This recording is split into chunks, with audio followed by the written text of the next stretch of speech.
Hello and welcome back, and that is right. Today I want to show you how to install TrueNAS Core on your Terramaster NAS. That's right, your Terramaster NAS, when you do buy it, it's probably one of the more affordable network attached storage devices out there. Doesn't necessarily lock you in on using their own software, TOS4 and TOS5. And in fact, you can sort of install a myriad of different operating systems for servers on this device. And in today's video, I'm going to be going through a step-by-step process on how to install TrueNAS Core. That is the FreeBSD or TrueNAS, or whatever it wants to call itself in the past. Of course, now TrueNAS overall.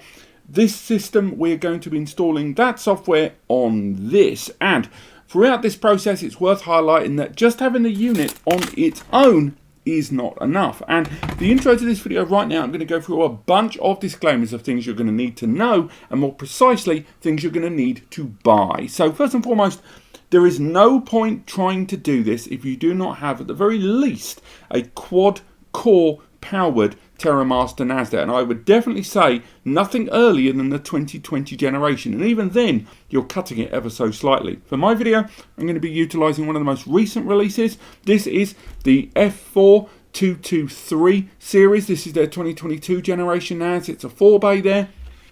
It also arrives with 4 gig of memory, and that's another concern. You're going to have to go for a system where you can scale up the memory. TrueNAS has a minimum kind of comfortable working ratio of 8 gigabytes of memory, and I would still recommend even more if you want to use a number of the powerhouse features. So where possible, try to go for one that you can scale up to 8 or even 16 gig of memory. That's the other reason I went for this one, because Terramaster say you can scale up to 32 gig, so you're going to need to get more memory. Another thing to bear in mind is you're going to have to buy or at least own some of the following items. You're going to need to have a keyboard, because this setup requires an element of KVM, keyboard video mouse. You're also going to need a monitor, and if you don't have a spare monitor to connect this system via HDMI, you can get around it, which is what I'm going to be doing for this video, using a capture card, which is how I'm going to be utilizing and showing you the on-screen installation later on in the video. But you are going to need a visual interface in order to interact with the device. And while we're on that subject, it's worth remembering that not all Terramaster NASes, even the Intel powered ones, have an HDMI port like this one. Some of them have an HDMI port, but it's on the inside for debug reasons. So for some of you using some older generation Terramasters that are Intel powered, you're going to have to remove part of the chassis, something we're going to have to do anyway later in the video to access the HDMI slot. So again, just because this NAS has an HDMI out doesn't mean yours does. So double check in advance to see if it is an Intel powered one at quad core and whether it's tucked there inside the system.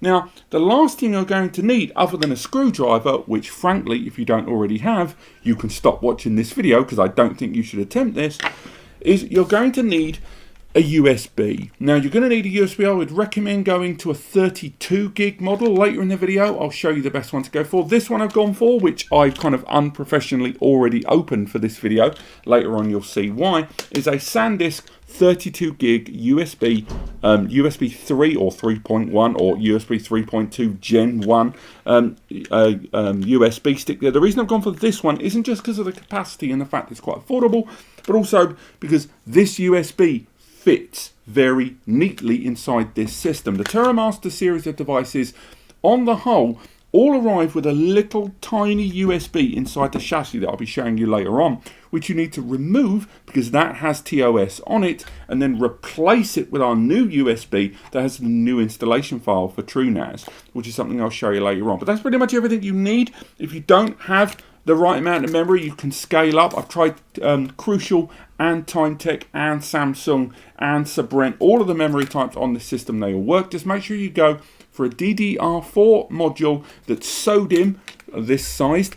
Don't really exceed higher than 16 gig, I would recommend. And also, when you're going for those memory modules, never go for a memory module of less than 2400 megahertz there.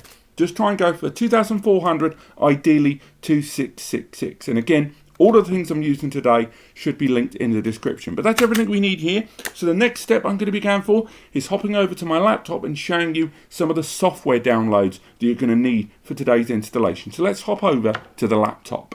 Okay, so we've made our way onto the desktop. Real quick, I know we're in quite close proximity here. My laptop fan, you can probably pick it up on the mic, so I apologise if there's a little bit of a buzz there on the bottom of the sound, but let's crack straight on.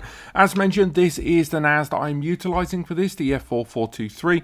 If we have a little look at the specifications as I take my watch off, because it keeps clanging there against the table, you can see this is the CPU. It's got the the N5105. It's also got 4 gig of memory. I've upgraded that, and I'll tell you what you need to download to install TrueNAS Core on this Terramaster. First and foremost, we're going to need this. This is Rufus. It's a way of turning an ISO or an image of a disk into a USB bootable equivalent. You will, of course, always need an OS and a BIOS level that can access USB, and as optical media becomes more and more redundant with every passing year, this is being something that's pretty much the go-to way to do it. It's completely free, and you can go ahead and download it there at the bottom. It's really quick, and I will walk you through how to utilize it shortly.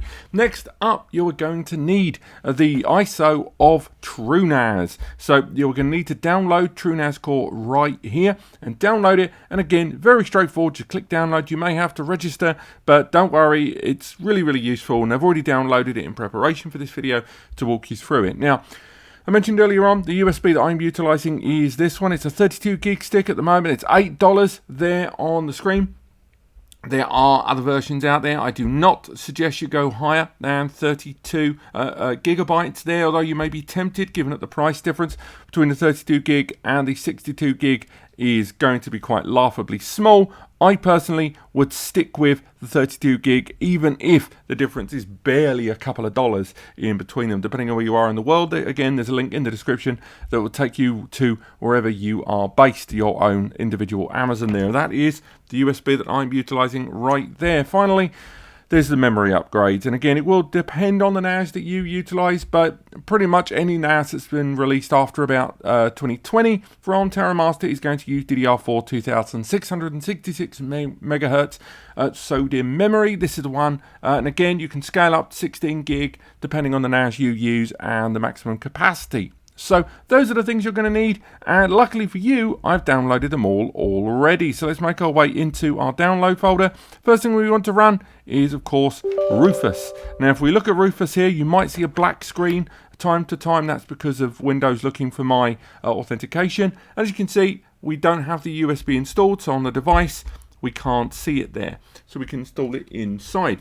Now, sometimes you might install a USB device and it doesn't appear. Now, if it doesn't appear, what you need to do, and again, there are quicker ways to do this, but I'll walk you through. You go into your main C drive, your My PC, so you can open it up there, as I'm going to do, as you can see there on screen.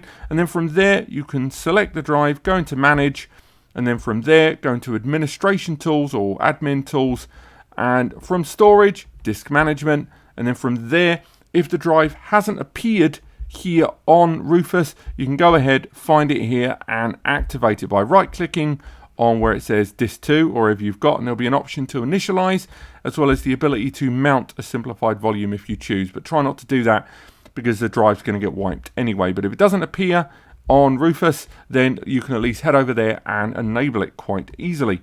So we'll come out of it there. Now, as you can see, we've got the fact that we've got the drive there. It's got no label. It has no identity. The next thing we want to do is select ourselves a drive. So go ahead and click select. And then from there, go to where you downloaded TrueNAS. So in my case, I'm going to go for this version of TrueNAS. We do have other installation videos coming soon. As you can see, it's the right one because it's the picture of a disk in a circle. That means it's an ISO or a disk image. We can go ahead, click open. As you can see, it's saying about it may not be slightly, there may be enforcement issues. Don't worry, you can plow on through those. And then from there, go ahead, you can check it's all absolutely fine. You can see that it's ready and go ahead and click start. As you can see, it's going to alert us that it is going to be wiped, so we can go ahead and do that. Might disable sounds. As you can see, it's now going to start writing this image onto the USB. It'll be very, very quick. You can utilize verification options if you choose by going into the settings menu, But this really is it. It's now converting that TrueNAS ISO, that image of an optical disc, into a USB form, and from there we can take that USB and plop it inside our Terramaster, whereupon we can use that keyboard video interface in order to start our installation of TrueNAS onto the NAS as a whole. But that's it, that's done. So we can go ahead and click close. We can then remove our USB, although of course you should, and I nearly corrected myself there, you should always safely remove by right clicking and going to safely remove there, so you can eject the disk safely. Again, I almost didn't do that. We're all as worth as anyone else, but there you go, there's our USB. So what I'm going to do now is hop over to the Terramaster and start the installation and show you exactly how to get this inside the NAS. Let's go. Okay, so the physical installation portion of this is actually relatively simple, but do bear in mind that the steps I'm going through now apply to this 4-bay, and although they're going to be very similar to other Terramasters out there, do bear in mind that if you are using a larger or smaller NAS, then chances are things may be ever so slightly different. So again, you may have to differ ever so slightly in places. I'll try and keep you aware. Now, a few things to bear in mind straight away. One, these seem obvious, but make sure you disconnect power from this system during this portion. Not only because you might fry yourself, which is highly unlikely, but you never know, but two, you may hurt the components inside. Secondly, make sure you've removed any LAN connections as well. That's more because you might trip yourself up or pull the system out of the wall, which would be a real pain in the bum. But probably more important than anything is to remove your storage media. I already touched on earlier on that when you do this installation, it is going to format these drives. So just bear in mind when installing a third-party software that all that data is going to be gone, but particularly during this element of the installation, to remove those drives, because jostling the system will harm it. You don't have to give too much heed to the order of drives because they're going to get formatted anyway. And as you can see, for this installation, I'm going ahead with a couple of 4TB WD RAIDs. But that's really it. As you can see inside this system, it's very hollow. But unlike a lot of other NAS brands out there, the components we need to access are inside. So we're going to need to start removing some of these elements. In the case of this NAS, we're going to have to remove all of the screws on the rear there and perhaps one of the bottom ones. But again, it will differ depending on the system you are using. Another thing I've highlighted in other videos before is Terramaster actually supply a screwdriver with their system. Something, again, you don't really see many other brands doing. And that screwdriver, I've got to say, and I've mentioned it in other videos, is bloody good. It's a magnetic screwdriver that's included. So if you could find a screwdriver, good for you. But I would definitely recommend going for the one that they include with the system. It's a silly point, but still nonetheless very useful indeed. So we've got 3 of the screws. Let's get those out. So we've got one there. Get that out there. Again, I don't recommend battering your system like I am doing here. I'm merely doing that for the sake of brevity and getting the screw out as quick as I can. We'll get those other 2. And what we're going to do, or other 3 even, is we're going to slide the inside of this system out gingerly so we can access the internals. Now, for my installation, I am going to be upgrading the memory on this. You may not need to do that, but do bear that in mind that while you've got this open, now's a good time to upgrade that memory as well. What we're doing right now more than anything is replacing that USB. I do not recommend formatting that USB and overwriting it with the OS that you're choosing to use. That would be very, very damaging for the system, and overall you're then not going to be able to revert back to Terramaster if you need to. So again, do not format the USB that's inside. You'll only be harming yourself later. So there's our screws, 1, 2, 3, 4, 5 and 6. Pop that one with the others, then move that over there. So from here we're able to remove the rear of the system. Now there's a power cable that connects the fans at the top, but that installation inside there, that entire internal cage system can be slid out. So from here we can go ahead and remove it.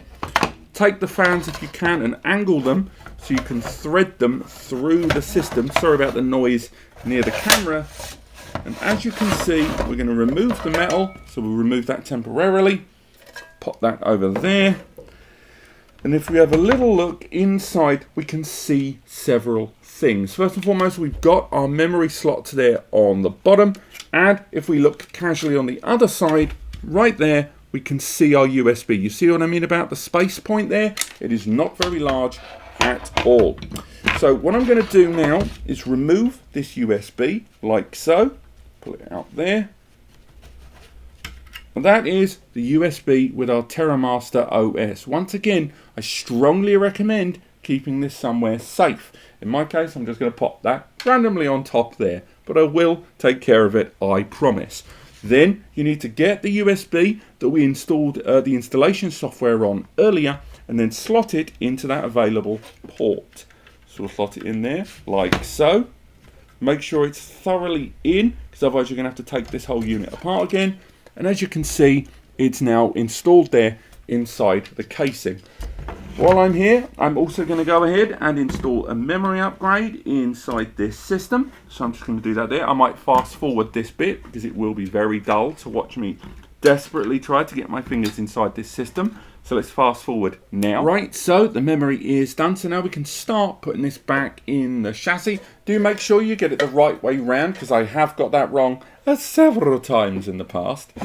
So what we're going to do is get that lined up. And once again, we're going to thread it through the chassis, making sure that we've got it the right way round. So the idea is to have the word Terramaster sitting with the T at the front of the chassis. And you can slide it in quite easily. It should go straight in like so.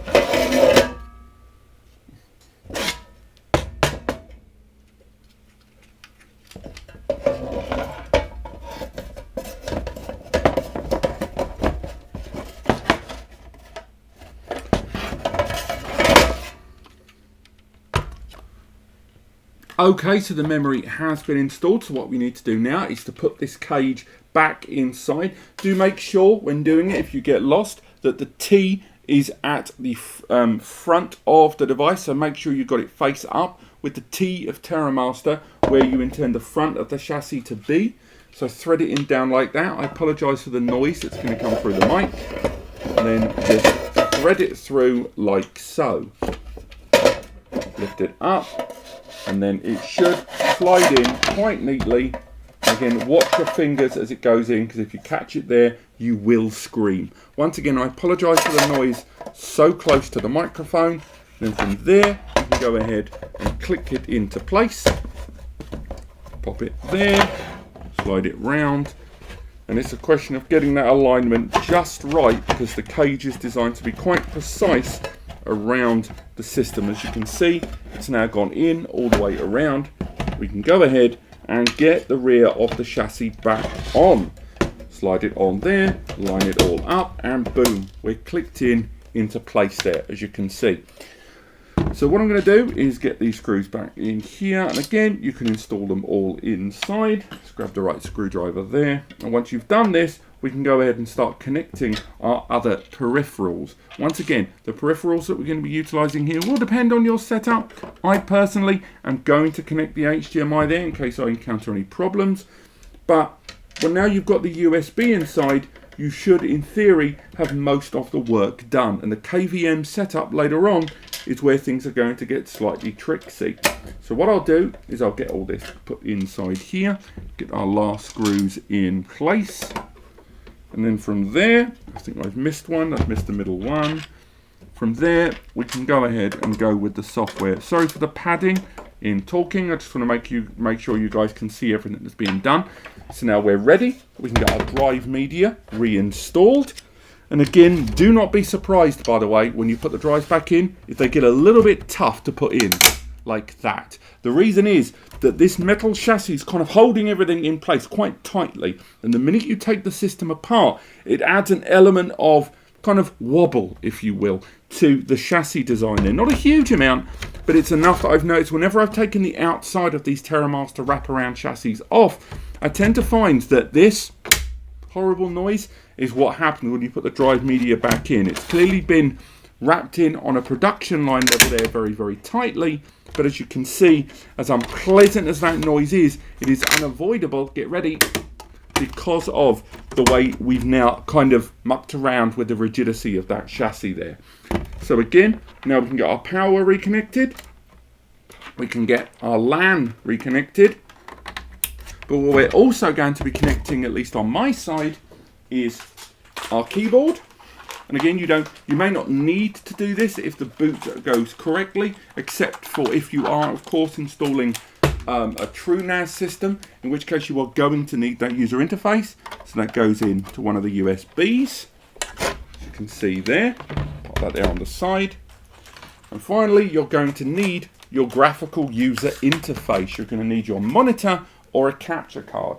But once again, I'm using a capture card here, which is then going to go into the rear of this, and my USB here going into my laptop. So what I'm going to do now is boot this system up from my side and go ahead and begin the installation of the software. So let's go ahead and hop over to the screen you're going to see. Okay, so we've made our way on to the visual user interface via the HDMI port here on the Terramaster. Don't worry about what you see here on screen, that's only because I did a quick reboot there. You will almost certainly see a black screen prior to booting. So what you need to do is make sure, 1, that you've got your USB keyboard connected, 2, that you've got your HDMI sufficiently connected between the NAS and your your monitor or your capture card, and finally get ready to connect the power. I've just connected the power and the USB component there, and a network connection. That is going to be very important as well. So once you've got the device connected to your network as well, go ahead and power up the device. You'll probably hear it in the background as this device is spinning up here, and the beep. And as you'll see, the Terramaster is now loading into a boot menu, not unlike you find on a desktop PC there. Now, as it loads in, first thing you're going to see is the TrueNAS loader. I'm just going to tap space. It's worth highlighting you don't have to tap space there. What you can do is let the system run out on its own, and it will run into the installation interface. You can do it via command line if you choose, but me personally, what I would recommend doing right now is tapping enter. And then from there, it will load into the bootloader for TrueNAS. So it will load into the system as you see. Now, TrueNAS Core, this is the initialization there. This is TrueNAS version 13, the most stable version. And what you need to do is select that option there at the top for install and upgrade and click enter.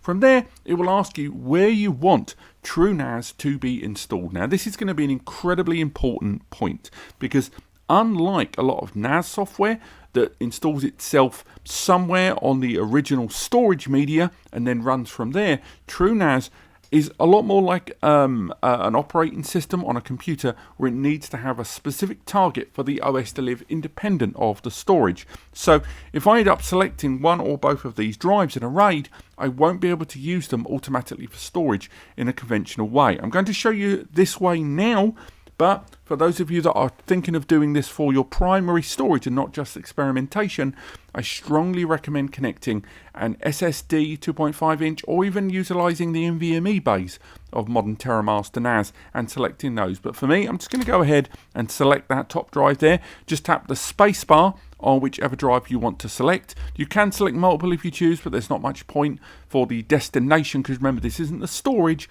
this is for the TrueNAS software. And for now, you can go ahead, scroll to the bottom and click OK. As you can see, it will be formatting anything that's on there, and as you can see, it does recommend utilizing that traditional media and not USB drives. 1, because USB drives have generally got very poor performance, but 2, they can be removed and therefore corrupt the installation during use. Also, USB is a lot more based on USB power, which can be less reliable than a lot of SATA or PCIe NVMe connections. So for now, I'm going to go ahead and click yes. Now we have to create our new root password. Bear in mind the proper admin access to this. The username is not admin. It's going to be the word user, something we're going to look at later on. But for now, we're going to give this a password. Go ahead and type that in there. You have to do it twice to confirm it and then click OK. Moving forward, it will let us know whether we want TrueNAS to be booted as a BIOS boot or a UEFI. Most modern Terramaster NASs utilise the ability to support UEFI, so I personally would recommend utilising that UEFI. You can use either of these, but I would still recommend UEFI for these installations on a Terramaster. From there, it will also ask about creating a partition, so it's able to be moved around. So go ahead, I would personally go ahead and create that swap partition there. And from there, it will now begin creating the installation of the TrueNAS Core version 13 installation. Now, while it does that, this normally takes a few minutes. It's worth touching on a few things.